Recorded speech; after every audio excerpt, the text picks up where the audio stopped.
नमस्कार दोस्तों, मैं आपका दोस्त राजन सनोडिया एक बार फिर आ गया हूं आपके सामने लेकर मध्य प्रदेश सामान्य ज्ञान के बहुत ही मोस्ट इंपॉर्टेंट क्वेश्चन जो मध्य प्रदेश में होने वाली सभी प्रतियोगी परीक्षाओं के दृष्टिकोण से अत्यंत महत्वपूर्ण है। तो आइए शुरुआत करते हैं। क्वेश्चन नंबर 1 है दोस्तों, कर्क रेखा मध्य प्रदेश के कितने संभाग से गुजरती है? क्या कर्क रेखा मध्य प्रदेश के कितने संभाग से गुजरती है? दोस्तों अभी तक आपने सुना होगा कि कर्क रेखा मध्य प्रदेश के कितने जिलों से गुजरती है और वो आपको पता भी होगा कि कर्क रेखा मध्य प्रदेश के 14 जिलों से होकर गुजरती है। लेकिन यदि आपसे पूछे कि कर्क रेखा मध्य प्रदेश के कितने संभाग से गुजरती है तो याद रखना 5 संभाग से होकर कर्क रेखा गुजरती है। अब वो कौन कौन से संभाग है तो याद रखना उज्जैन, भोपाल, सागर, जबलपुर और शहडोल। कौन कौन से संभाग है? उज्जैन, भोपाल, सागर, जबलपुर और शहडोल। इन 5 संभाग से होकर मध्य प्रदेश में कर्क रेखा गुजरती है। ठीक है, अब उज्जैन संभाग के 3 जिले हैं दोस्तों। ठीक है, आप जिलों को दोस्तों संभाग वाइज याद करिएगा। ठीक है, उससे आपको याद रखने में आसानी होगी और आप भूलेंगे नहीं। ठीक है, तो उज्जैन संभाग के 3 जिले कौन कौन से? रतलाम, उज्जैन और आगरमालवा। कौन कौन से? रतलाम, उज्जैन, आगरमालवा से होकर कर्क रेखा गुजरती है। भोपाल संभाग के 5 जिलों से भोपाल, राजगढ़, विदिशा, सीहोर और रायसेन। कौन कौन से? भोपाल, राजगढ़, विदिशा, सीहोर और रायसेन। इन 5 जिलों से होकर कर्क रेखा गुजरती है। सागर संभाग के 2 जिले सागर और दमोह। कौन कौन से? सागर और दमोह से कर्क रेखा गुजरती है। जबलपुर संभाग के 2 जिले जबलपुर और कटनी से होकर कर्क रेखा गुजरती है। और शहडोल संभाग के 2 जिले शहडोल और उमरिया से कर्क रेखा गुजरती है। इस प्रकार से दोस्तों कर्क रेखा मध्य प्रदेश के टोटल 14 जिलों से होकर गुजरती है। नेक्स्ट क्वेश्चन देखते हैं। मध्य प्रदेश का अक्षांशीय एवं देशांतरीय विस्तार क्या है? क्या मध्य प्रदेश का अक्षांशीय एवं देशांतरीय विस्तार क्या है? ठीक है, तो याद रखना दोस्तों मध्य प्रदेश का अक्षांशीय विस्तार जो है वो है 21 डिग्री 6 मिनट से लेके 26 डिग्री 30 मिनट उत्तरी अक्षांश और 74 डिग्री 9 मिनट से 82 डिग्री 48 मिनट पूर्वी देशांतर के बीच में। ठीक है, याद रखना 21/6 से 26/30 और 74/9 से 82/48 पूर्वी देशांतर। ये मध्य प्रदेश का अक्षांशीय एवं देशांतरीय विस्तार है। ठीक है दोस्तों, यदि आपसे पूछा जाए कि मध्य प्रदेश का सबसे उत्तरी जिला कौन सा है? क्या मध्य प्रदेश का सबसे उत्तरी जिला कौन सा है? तो याद रखना मुरैना। क्या मुरैना जो है मध्य प्रदेश का सबसे उत्तरी जिला है। ठीक है, और यदि आपसे पूछे कि मध्य प्रदेश का सबसे दक्षिणी जिला कौन सा है तो याद रखना मध्य प्रदेश का सबसे दक्षिणी जिला है बुरहानपुर। क्या बुरहानपुर जो है मध्य प्रदेश का सबसे दक्षिणी जिला है। यदि आपसे पूछे कि मध्य प्रदेश का पूर्वी जिला कौन सा है तो याद रखना मध्य प्रदेश का पूर्वी जिला है दोस्तों सिंगरौली। क्या सिंगरौली जो है मध्य प्रदेश का पूर्वी जिला है। यदि आपसे पूछे कि मध्य प्रदेश का पश्चिमी जिला कौन सा है तो याद रखना मध्य प्रदेश का पश्चिमी जिला है अलीराजपुर। ठीक है, जो कि झाबुआ से अलग हुआ था। ठीक है, और सिंगरौली सीधी से अलग हुआ था। तो याद रखना उत्तरी जिला मुरैना, दक्षिणी जिला बुरहानपुर, पूर्वी जिला सिंगरौली और पश्चिमी जिला अलीराजपुर। ठीक है, यदि आपसे पूछे दोस्तों कि मध्य प्रदेश की पूरब से पश्चिम, ठीक है, एक मैप बनाते हैं दोस्तों सिंपल में हम।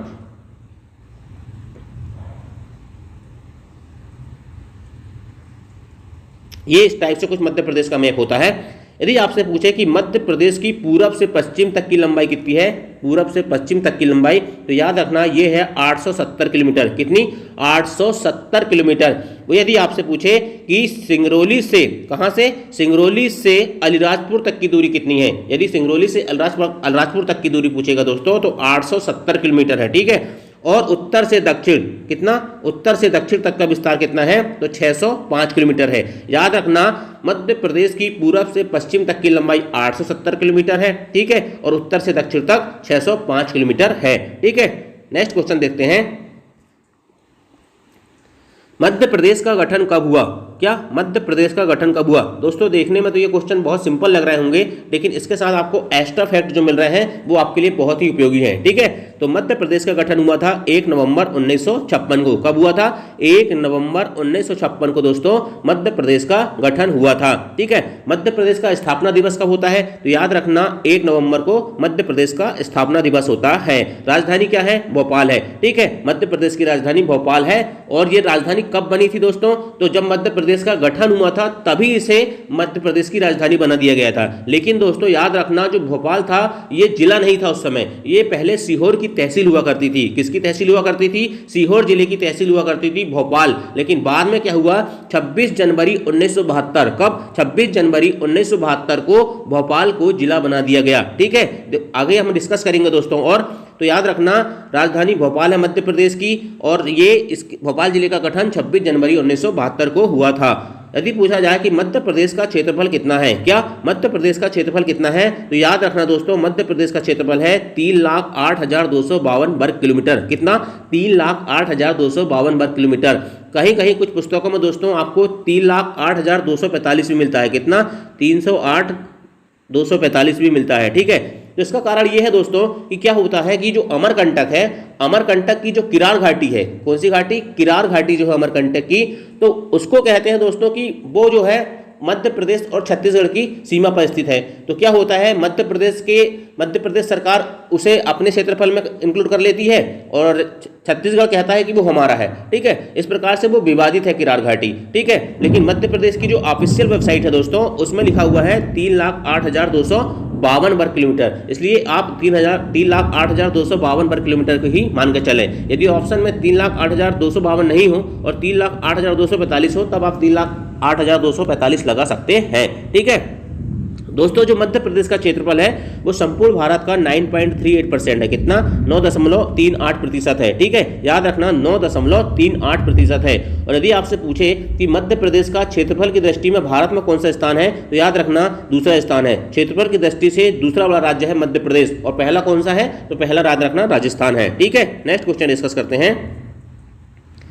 मध्य प्रदेश में विधानसभा की कितनी सीट है? तो याद रखना दोस्तों, मध्य प्रदेश में विधानसभा की 230 + 1। एक क्यों लिखा है? क्योंकि एक विधानसभा अध्यक्ष होता है। ठीक है, इसलिए 230 + 1 याद रखना। यदि ऑप्शन में 230 रहेगा तो 230 लगाना, और 231 रहेगा तो 231 लगा देना। ठीक है, दोनों ऑप्शन एक साथ कभी नहीं देगा। ठीक है, तो याद रखना मध्य प्रदेश में विधानसभा की 230 सीट है और एक विधानसभा अध्यक्ष होता है। अब दोस्तों लोकसभा सीट कितनी है? तो लोकसभा सीट दोस्तों 29 है। कितनी? 29 सीट है मध्य प्रदेश में लोकसभा की। ठीक है, अब दोस्तों इसमें आरक्षण दिया गया है। क्या दिया गया है? आरक्षण, रिजर्वेशन दिया गया है। तो याद रखना SC मतलब अनुसूचित जाति के लिए मध्य प्रदेश में लोकसभा की कितनी सीटें आरक्षित है? क्वेश्चन पूछा जाएगा, MPPSC में पूछा गया था। ठीक है, यदि आपसे पूछा जाए कि मध्य प्रदेश में लोकसभा के लिए अनुसूचित जाति, अनुसूचित जनजाति नहीं, अनुसूचित जाति SC शेड्यूल कास्ट के लिए कितनी सीट आरक्षित है? तो याद रखना 4 सीट आरक्षित है। कितनी सीट? 4 सीट आरक्षित है। अगर वो आपसे पूछ ले कि वो 4 सीट कौन कौन सी है,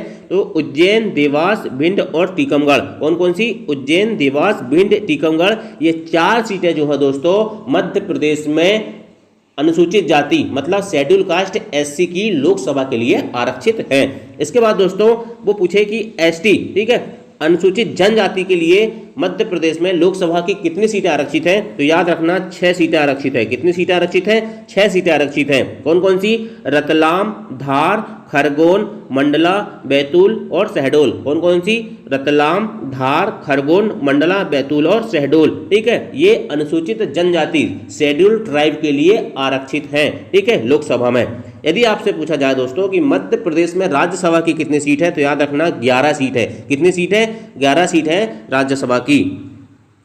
नेक्स्ट सवाल है, मध्य प्रदेश का उच्च न्यायालय कहां पर स्थित है? क्या मध्य प्रदेश का उच्च न्यायालय कहां पर स्थित है? तो याद रखना दोस्तों, मध्य प्रदेश का उच्च न्यायालय हाई कोर्ट स्थित है जबलपुर में। कहां पर स्थित है? जबलपुर में मध्य प्रदेश का हाई कोर्ट स्थित है। दोस्तों इसकी 2 खंडपीठ है, इंदौर और ग्वालियर। कौन कौन सी? इंदौर और ग्वालियर जो है दोस्तों मध्य प्रदेश उच्च न्यायालय की खंडपीठ है। ये क्वेश्चन दोस्तों जो मध्य प्रदेश पुलिस कांस्टेबल का पहली शिफ्ट का एग्जाम हुआ है उसमें कल पूछा गया कि मध्य प्रदेश के उच्च न्यायालय की खंडपीठ कहां स्थित है? तो याद रखना इंदौर और ग्वालियर में है। यदि आपसे पूछा जाए दोस्तों वर्तमान में उच्च न्यायालय के मुख्य न्यायाधीश कौन है? तो याद रखना अजय कुमार मित्तल है। कौन है? अजय कुमार मित्तल जो है दोस्तों वर्तमान में मध्य प्रदेश उच्च न्यायालय के मुख्य न्यायाधीश हैं। ठीक है, और मध्य प्रदेश का केंद्र बिंदु क्या है पूछा जाए दोस्तों कभी, तो याद रखना सागर है। क्या है? सागर जो है दोस्तों मध्य प्रदेश का केंद्र बिंदु है। नेक्स्ट क्वेश्चन है,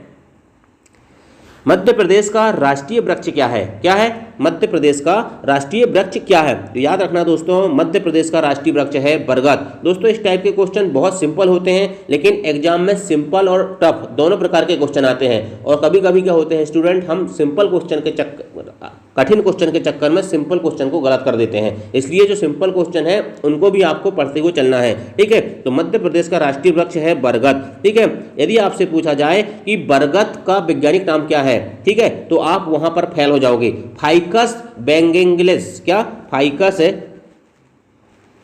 फाइकस है, फाइकस है बेंगेलेंसिस, क्या फाइकस बेंगेलेंसिस। ठीक है, आपने एक बार सुन लिया दोस्तों, यदि आप बहुत ध्यान से सुनेंगे तो एग्जाम में आएगा तो आप वहां पर सॉल्व कर देंगे। ठीक है, फाइकस बेंगेलेंसिस ये क्या है, बरगद का दूसरा नाम है। ठीक है, तो याद रखना मध्य प्रदेश का राजकीय वृक्ष क्या है, बरगद है। ठीक है, यदि आपसे पूछा जाए कि मध्य प्रदेश का राजकीय पक्षी क्या है, ठीक है, तो याद रखना राजकीय पक्षी है दूधराज। दूधराज को दोस्तों शाह बुलबुल के नाम से भी जाना जाता है। किसके नाम से जाना जाता है, शाह बुलबुल के नाम से भी जाना जाता है।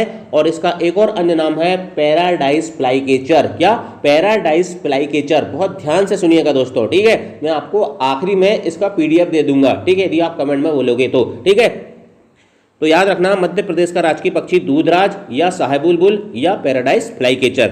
राजकीय पशु पूछा जाए दोस्तों तो याद रखना राजकीय पशु है बारहसिंगा। कौन सा सिंगा, बारहसिंगा जो है दोस्तों मध्य प्रदेश का राजकीय पशु है। ठीक है, इसका एक और नाम है दोस्तों रूस वर्ष डुबाव सेली, क्या रूस वर्ष डुबाट सेली। ठीक है दोस्तों, जब हम मध्य प्रदेश के राष्ट्रीय उद्यान पढ़ रहे थे तो मैं जब कान्हा किसी राष्ट्रीय उद्यान पढ़ा रहा था तो मैंने वहां बारहसिंगा के बारे में बहुत डिटेल से जानकारी दी है। यदि आपने वो वीडियो नहीं देखा है तो आप पहले मध्य प्रदेश के राष्ट्रीय उद्यान वाला देख लीजिए, वहां आपको बारहसिंगा की ब्रीडरी प्रजाति सब प्रकार की जानकारी मिल जाएंगी। ठीक है, मध्य प्रदेश का राजकीय नृत्य क्या है, तो मध्य प्रदेश का राजकीय नृत्य है राई। कौन सा नृत्य है, मध्य प्रदेश का राजकीय नृत्य राई है दोस्तों, और ये बुंदेलखंड का लोक नृत्य है। याद रखना बुंदेलखंड का लोक नृत्य राई मध्य प्रदेश का राजकीय नृत्य है। राजकीय नाट्य क्या है, तो माच है, क्या माच या माचा। ठीक है, और जो माचा है दोस्तों ये मालवा का लोक नाट्य है। किसका, मालवा का लोक नाट्य है,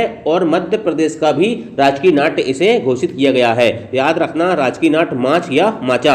राजकीय पुष्प क्या है, सफेद लिली, क्या सफेद लिली जो है दोस्तों मध्य प्रदेश का राजकीय पुष्प है। क्या है, सफेद लिली, लिलियम कैंडिडम, क्या लिलियम कैंडिडम इसका अन्य नाम है। ठीक है, वैज्ञानिक नाम है सफेद लिली का लिलियम कैंडिडम। तो याद रखना राजकीय पुष्प है सफेद लिली।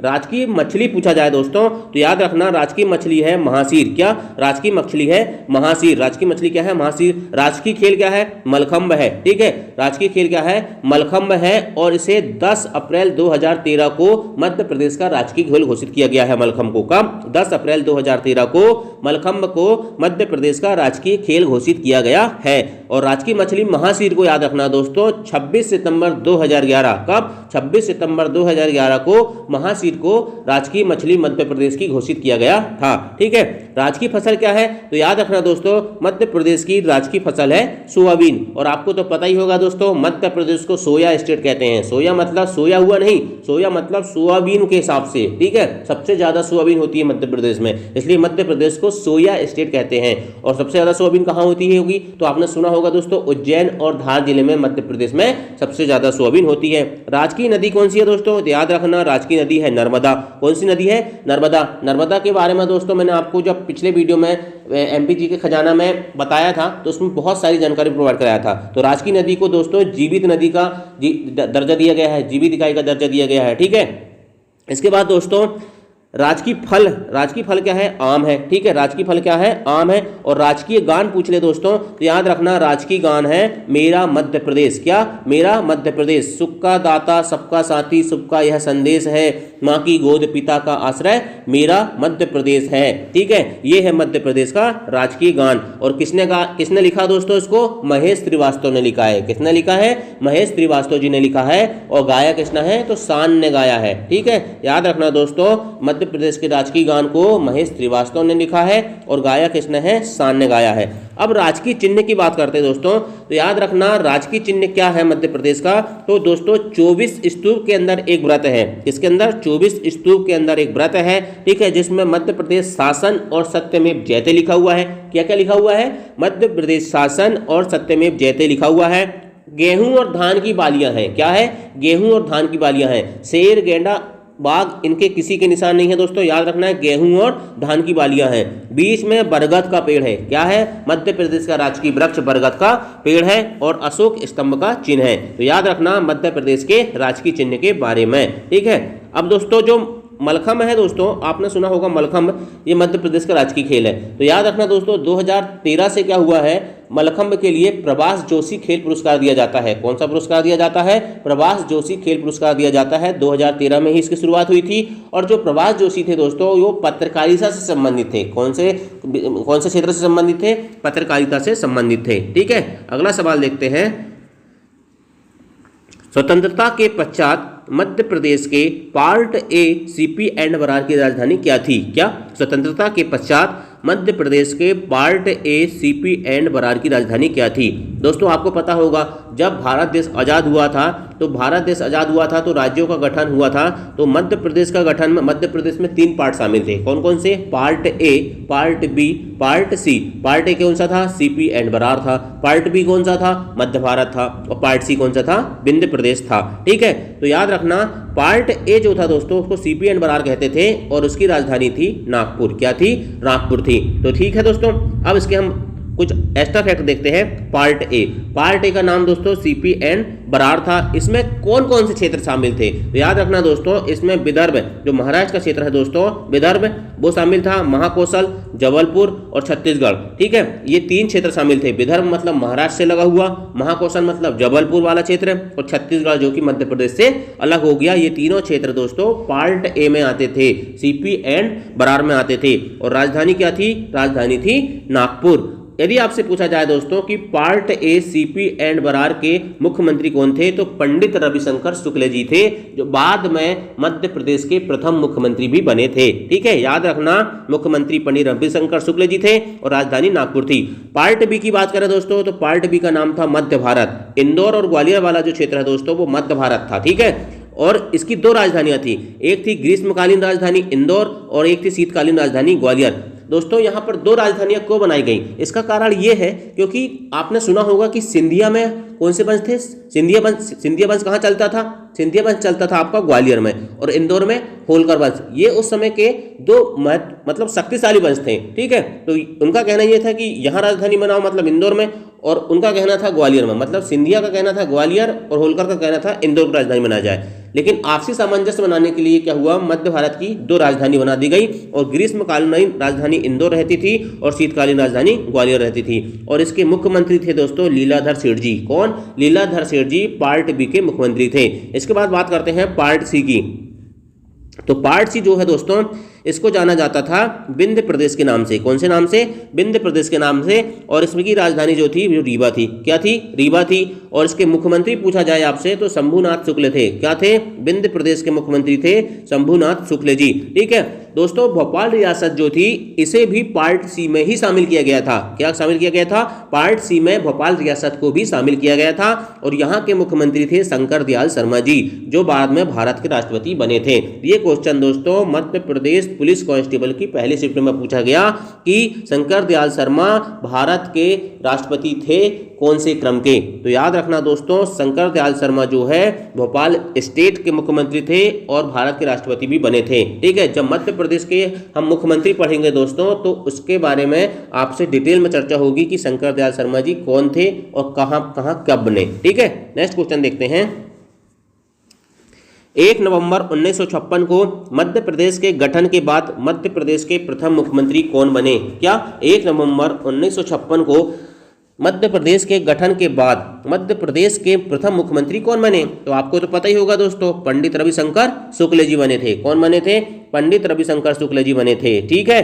दोस्तों क्या हुआ, राज्य पुनर्गठन आयोग का गठन हुआ 1953 में। क्या? राज्य पुनर्गठन आयोग का गठन हुआ 1953 में, ठीक है, जिसके अध्यक्ष थे फजल अली। कौन थे? फजल अली जो है दोस्तों इनके अध्यक्ष थे, इसलिए राज्य पुनर्गठन आयोग को फजल अली आयोग भी कहते हैं, जो कि 3 सदस्यीय था। कितने सदस्यीय था दोस्तों? 3 सदस्यीय था, ठीक है। याद रखना राज्य पुनर्गठन आयोग 3 सदस्यीय था, जिसमें कौन कौन थे? एक थे फजल अली, दूसरे के.एम. पाड़िक्कर और तीसरे थे हृदयनाथ कुंजरू, ठीक है। फजल अली, के.एम. पाड़िक्कर और हृदयनाथ कुंजरू, ठीक है। तो क्या हुआ दोस्तों, 7वां संविधान संशोधन द्वारा जो राज्य पुनर्गठन आयोग या फजल अली आयोग है, इसने सिफारिश दी और उसके आधार पर क्या हुआ दोस्तों, 7वां संविधान संशोधन द्वारा मध्य प्रदेश का गठन 1 नवंबर 1956 को हुआ। ठीक है, जब मध्य प्रदेश का गठन 1 नवंबर 1956 को हुआ था दोस्तों, तो मध्य प्रदेश के प्रथम मुख्यमंत्री बने थे पंडित रविशंकर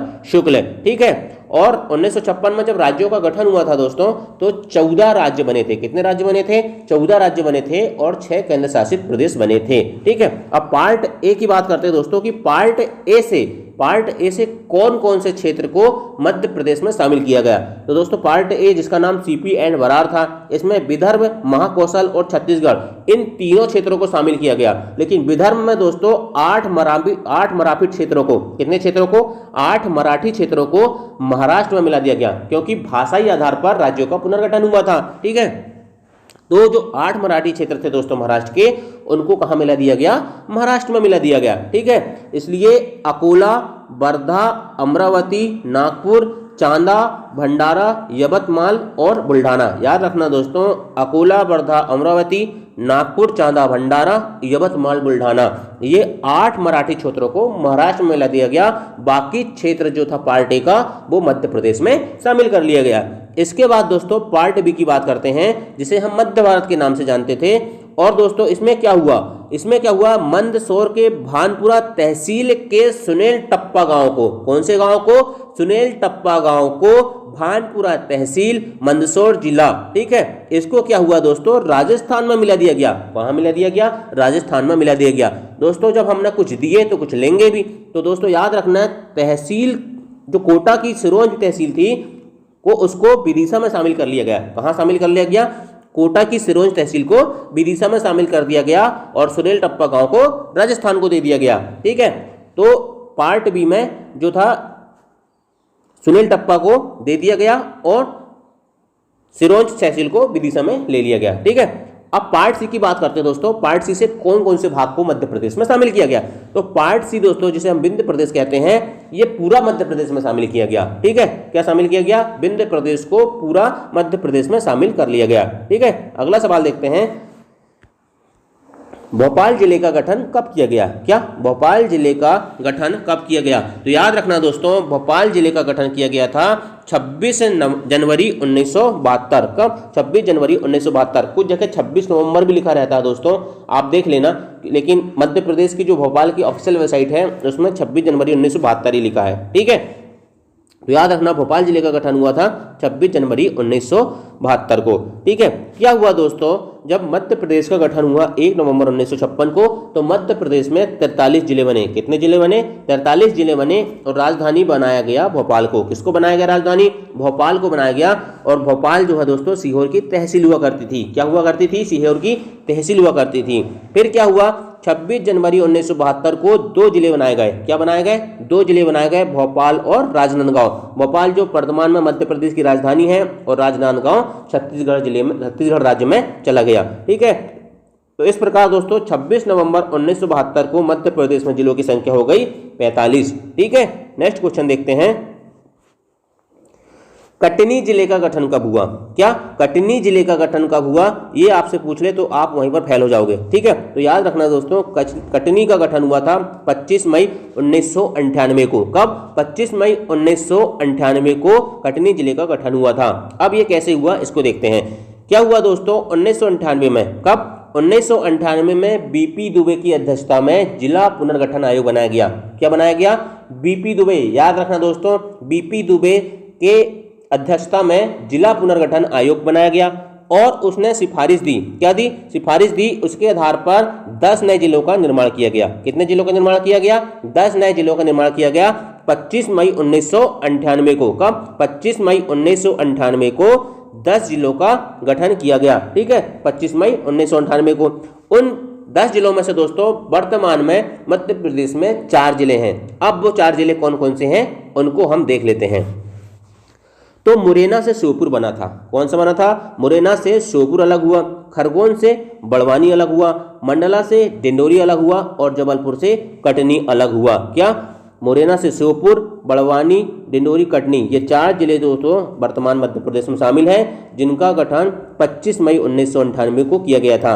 तो याद रखना दोस्तों, कटनी जिले का गठन 25 मई 1998 को हुआ था। और यदि आपसे पूछ ले कि किससे हुआ, तो जबलपुर से अलग होकर हुआ। ठीक है, तो इसके बाद क्या हुआ दोस्तों, जिलों की संख्या कितनी हो गई? 26 जनवरी 1972 तक जिलों की संख्या हो गई थी, जब भोपाल बना था तो 45। ठीक है, अब यहाँ हो गई 45 प्लस 10 कितने हो गए दोस्तों? 45 प्लस 10 हो गए 55। ठीक है, यहाँ तक हो गए 55। ठीक है, अब क्या हुआ दोस्तों, 10 जून 1998 को, कब? 10 जून 1998 को वीर सिंह देव कमेटी की सिफारिश पर, कौन सी कमेटी की सिफारिश पर? वीर सिंह देव कमेटी की सिफारिश पर मध्य प्रदेश में 6 जिलों का गठन किया गया। कितने जिलों का गठन किया गया? 6 जिलों का गठन किया गया। उन 6 में से दोस्तों जो 3 हैं वो वर्तमान मध्य प्रदेश में हैं। तो वो 3 कौन कौन से हैं? नीमच, हरदा और उमरिया। कौन कौन से? नीमच, हरदा और उमरिया। तो याद रखना दोस्तों, मंदसौर से बना था नीमच, होशंगाबाद से बना था हरदा और शहडोल से बना उमरिया। और कब बने? 10 जून 1998 को बने। तो जिलों की संख्या कितनी हो गई दोस्तों? 55 और 6 61। कितने? 55 और 6 61 जिले हो गए मध्य प्रदेश में 10 जून 1998 तक की स्थिति में। ठीक है दोस्तों, इनकी ट्रिक भी है। ट्रिक मैं नहीं बताता क्योंकि ट्रिक इंसान को कमजोर बनाती है। ठीक है, इसलिए आप इनको बार बार प्रैक्टिस करें। ठीक है, उससे आपको ये याद हो जाएंगे। नेक्स्ट क्वेश्चन देखते हैं। मध्य प्रदेश के विभाजन के बाद 1 नवंबर 2000 को मध्य प्रदेश में कितने जिले बचे? क्या? मध्य प्रदेश के विभाजन के बाद 1 नवंबर 2000 को मध्य प्रदेश में कितने जिले बचे? तो याद रखना दोस्तों, मध्य प्रदेश में जिले बचे थे 45। ठीक है, अब दोस्तों देखते हैं हम क्या हुआ।